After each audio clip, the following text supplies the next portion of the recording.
Good evening, and welcome to our midweek Lenten service, Holden evening prayer, a service of light. During Lent, we do this each Wednesday at 6:30 p.m. and invite you to take part in that each week. I am Pastor Gary McCluskey of University Lutheran Church Lutheran Campus Ministry here in Tempe in our sanctuary, where we are recording this service, along with my associate, Amy Gauthier, our campus ministry associate, and Aiko Yamada Mancini, our music director, Nils Peterson, leading the vocals and the music on this, and Terry Pochard is our videographer. Our service of light begins. Jesus Christ, you are the light of the world. The light no darkness can overcome. Stay with us now, for it is evening, and the day is almost over. Let your light scatter the darkness, and shine within your people here.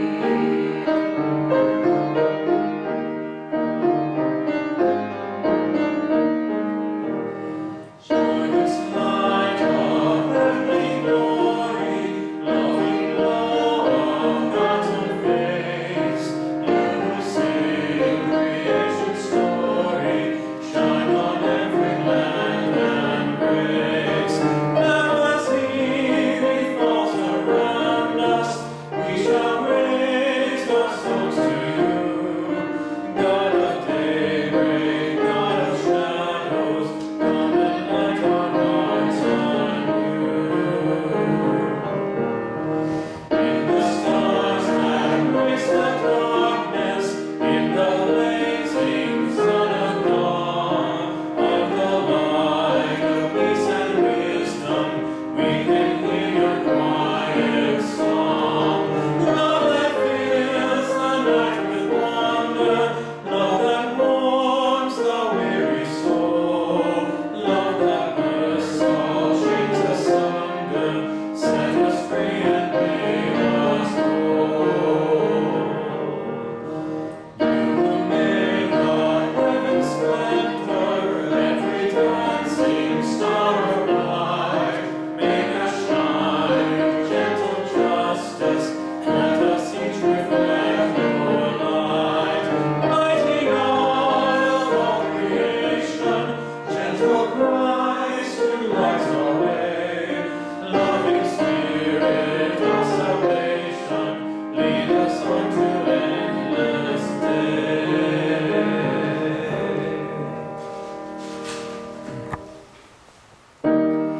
May God be with you all, and also with you.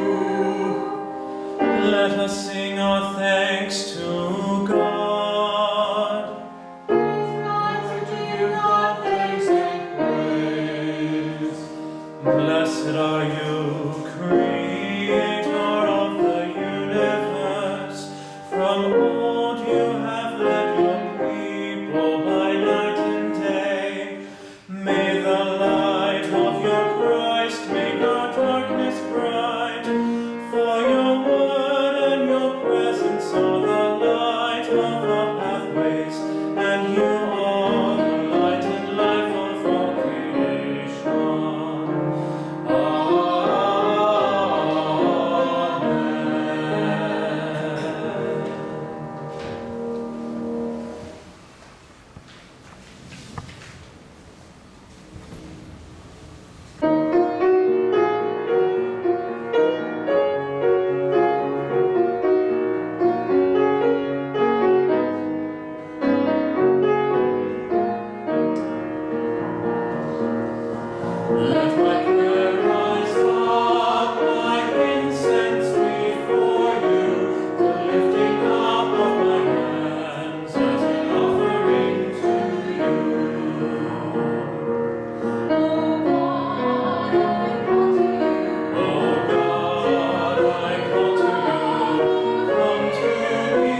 and may your presence surround and fill us, so that in union with all creation we might sing your praise and your love in our lives.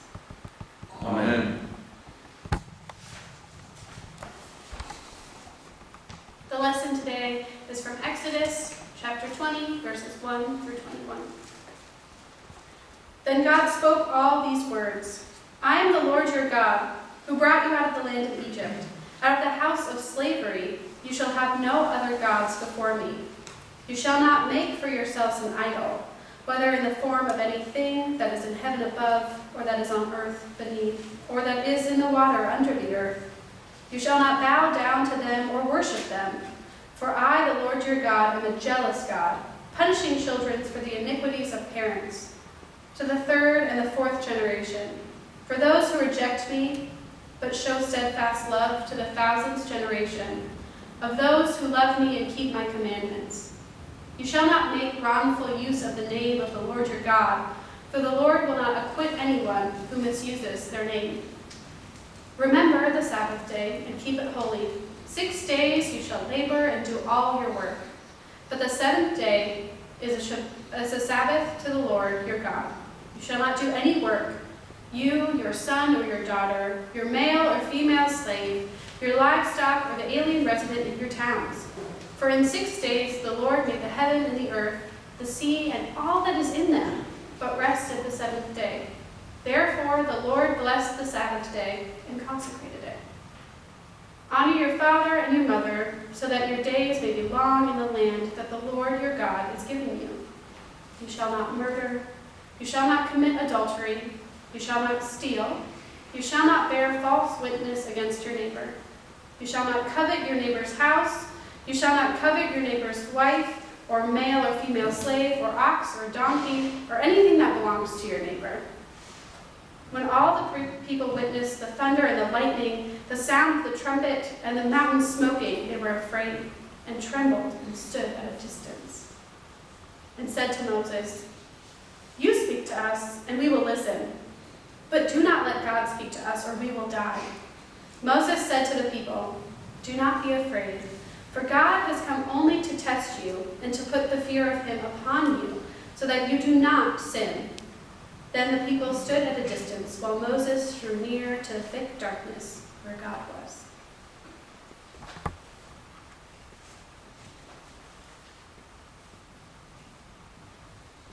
The light shines in the darkness, And the darkness shall not overcome it.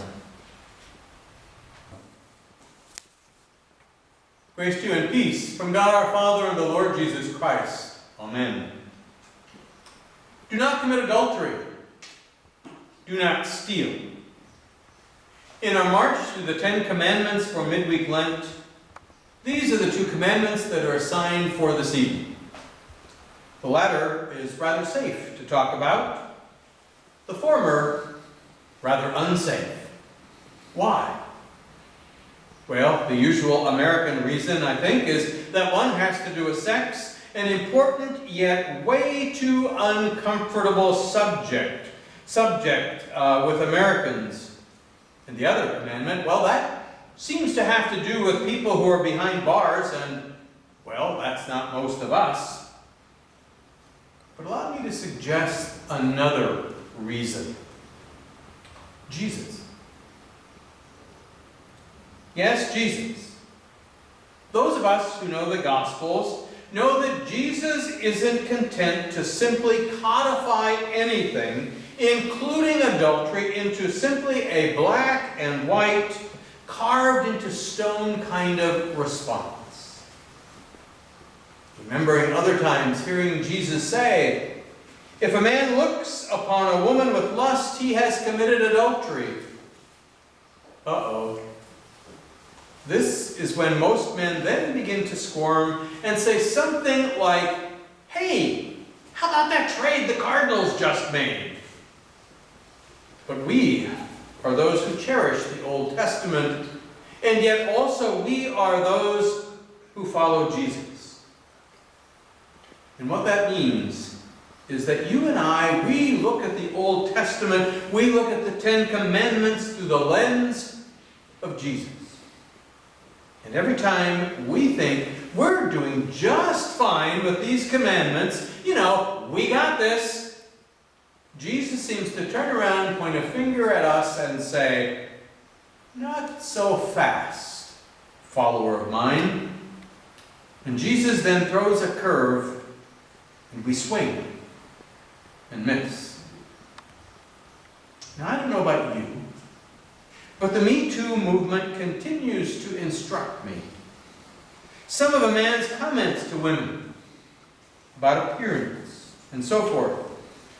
The real issue, I think, sometimes that makes women uncomfortable is what might be hidden in those comments. What thoughts, what feelings might be lurking beneath the surface of those words? What was the motivation that caused someone to ask or to say this? Would we say the same things to another man? The point, in many ways, is comfort. What might make another uncomfortable? The point is the same as we said last week in dealing with the commandments. How can we better live together? Now, adultery, of course, it tears a family apart like few things can. And we need to remember our motives count. Our heart, our voice, our entire body. Adultery is not simply an act. It can also be what lurks in or beneath our thoughts, our words, some so-called innocent actions. We move on now to do not steal. Wait, was that a sigh of relief I just heard? Many of you have heard me comment on this one before. Because a favorite of mine to show how Martin Luther expands these commandments is right here when he writes, if we have a gift we are not using in service of our neighbor, we are stealing from our neighbor. Ouch. Luther actually sees this commandment as a command to help our neighbor. Not just refrain from taking things, but to give to our neighbor. In fact, Luther says if all who are thieves, though they are unwilling to admit it, were hanged on the gallows, the world would soon be empty. Do you know the story of Les Miserables? And do you know the part, if you do you remember the part where the man steals some silver from the cathedral and the bishop, instead of punishing him, gives him the silver candlesticks as well? Because this man is poor and is trying to feed his family? That is, in many ways, the spirit of our understanding of this commandment to not steal. It is more than just taking those coins. It is also giving to one who has need. In today's environment, we can easily see how, say, charging $70 for a bottle of 4 ounces of hand sanitizer is stealing. We can all agree on that and see that pure and simple. Hoarding. So we have plenty, not caring if others have enough. That's legal. But it also can be seen as a form of legalized stealing. But so sometimes can be false promises, those, it slices, it dices, it's a miracle, it's all these things. New burdens are placed on the poor. Prices they can't afford, wages that are insufficient. Stealing from them. Stealing is not simply treating our neighbor as we would want to be treated. Here in this commandment, what we have is opportunity to do good, to help, to provide, to share, to prop up and to make better. That's a long way from just refraining from taking an item that does not belong to us.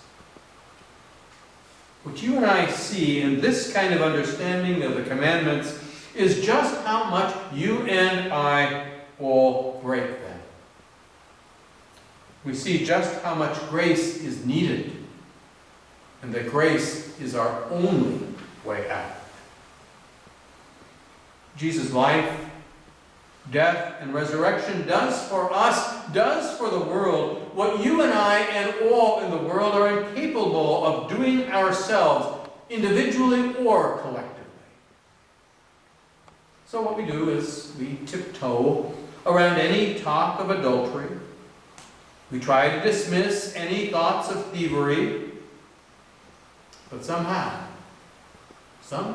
these commandments chase after us, and they have a way of convicting us in our naive complacency, and they drive us to Jesus. They push us to grace. Those of us who recognize our complicity in such things say, thank God they do. Amen.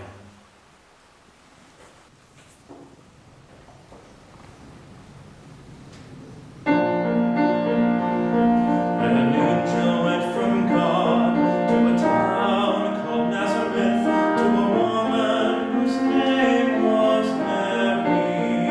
The angel said to her, rejoice, O highly favored, for God is with you. You shall bear a child, and his name shall be Jesus, the chosen one of God Most High. And Mary said, I am the servant of my God. I live to do your will.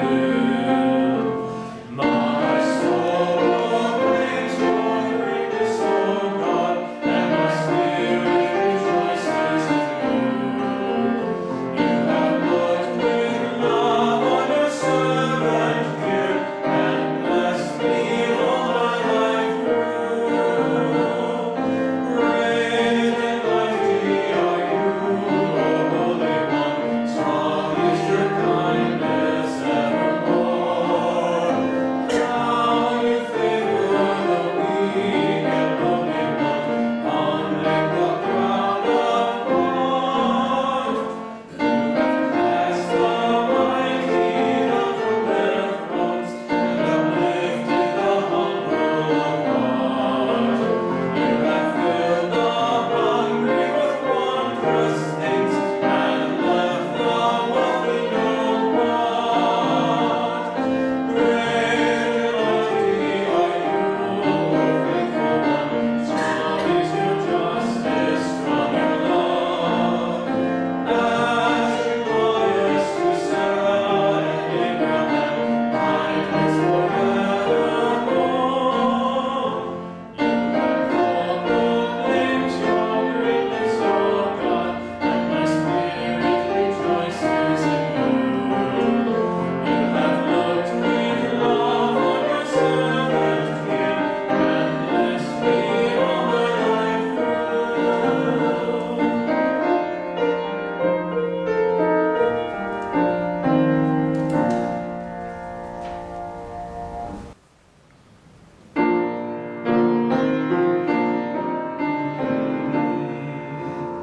God of mercy, hold us in love. In peace we pray to you. God of mercy, hold us in love. For peace and salvation we pray to you. God of mercy, hold us in love. For peace between nations, for peace between peoples. For we who are gathered to worship and praise you.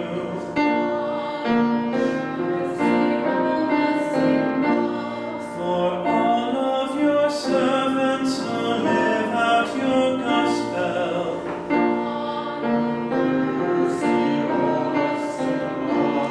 For all those who govern, that justice might guide them.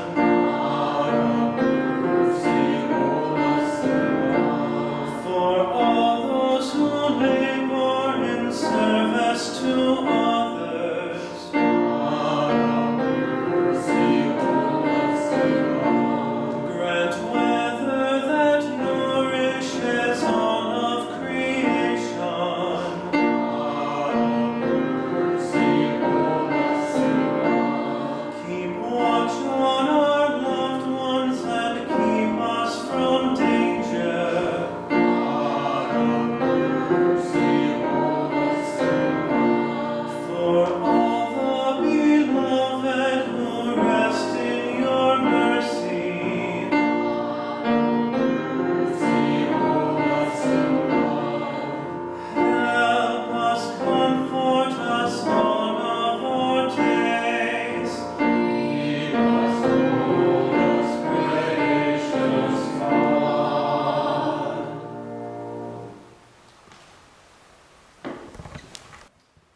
God, remember us in your love and teach us to pray. Our Father in heaven, hallowed be your name. Your kingdom come, your will be done, on earth as in heaven. Give us this day our daily bread. Forgive us our sins, as we forgive our sins against us. Save us from the time of trial, and deliver us from evil.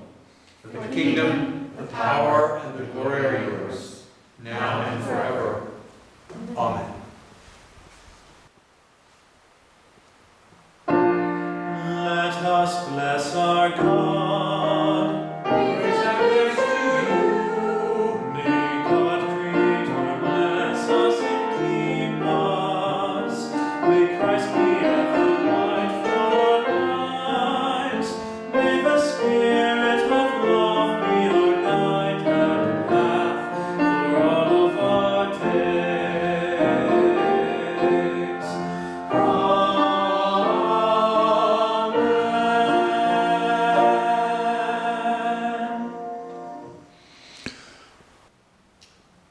Peace be with you.